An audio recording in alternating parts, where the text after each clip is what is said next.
Okay, Deb, we've talked a little bit about one of the more innovative things that AIMM does is using very expensive tools that you have access to, like Quantros and others, to find high quality doctors based upon objective data, not individual reviews, but actual quality data.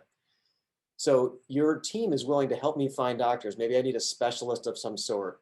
So I can reach out to your team. You guys can tap into stuff that's not available to the public, and you can then help me find a handful of doctors to choose from. But sometimes the recommendations you give me ultimately don't work out for me for various reasons. Can you talk about why that might happen? Absolutely. Boy, I wish there was a single Consumer Reports of Healthcare or a Google website that somebody could just go to and say, show me the best orthopedic surgeon or show me the best cardiologist. I wish it were that simple. Unfortunately, it's not. But the nurses here at AIMM are more than happy to do that research and help that patient find the highest quality providers based on objective quality scores.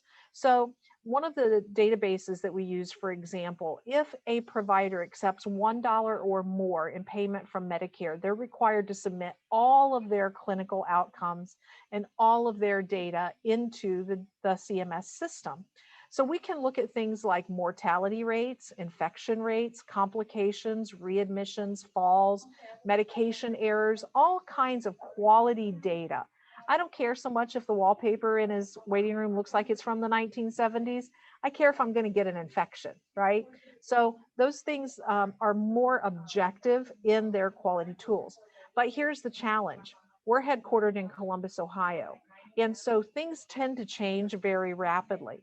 For example, we had a patient just a week or so ago where we recommended a top-notch physician in a very rare specialty.